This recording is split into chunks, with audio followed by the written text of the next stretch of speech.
कैसा आटा आप गूंथती हैं, ये बहुत मायने रखता है। बहुत बार क्या होता है, जाने अनजाने हम बहुत सारी ऐसे काम कर लेते हैं जो जीवन में परेशानियां क्रिएट करता है। जब आपको लगे कि घर में बरकत नहीं हो रही है, जब आपको लगे कि घर में लगता है जैसे पितृदोष का साया है, और जब पितृदोष का साया होता है ना, तो वंश वृद्धि नहीं होती। जीवन में खुशियां नदारद हो जाती है, बुरे स्वप्न आते हैं, हमेशा ही एक भय का वातावरण रहता है, मन में डर लगा रहता है, लगेगा जैसे पीछे कोई है, हमेशा ऐसा एहसास होता है। तो ये क्या है? ये है पितृदोष।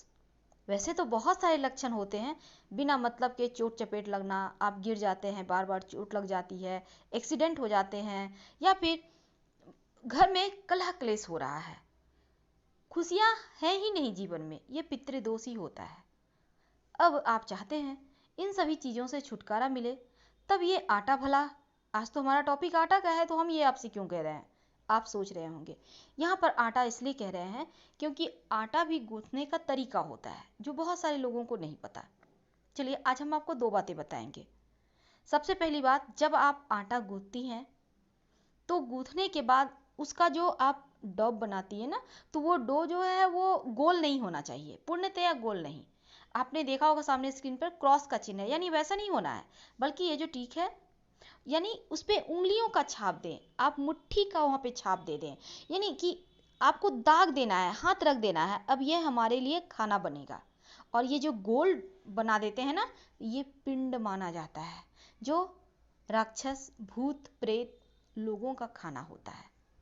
बहुत देर तक आटा गूंथ कर भी नहीं रखना चाहिए, ये भी निगेटिव ऊर्जाओं को बुलाने का एक माध्यम बन जाता है। याद रखिएगा, ये मत सोचिए कि आटा गूंथ कर रख दिए सुबह से, जब मन मर्जी फ्रिज से निकालो, बना लिए रोटियां, फिर रख दिए, ऐसा नहीं कीजिए। कभी बच जाए, आपने रख दिया है तो वो अलग चीज है, लेकिन कोशिश कीजिए कि ना बचे। आप एक नाप रखिए कि उतना ही आपको कप निकाल कर रोटियां बनानी है।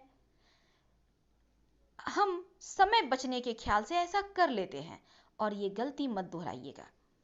तो ये इस तरह से जो निशान है ना उंगलियों का, वही सही तरीका है आटा गूंथने का। दूसरी बात, हमने आपको कहा दो बातें बताएंगे हम।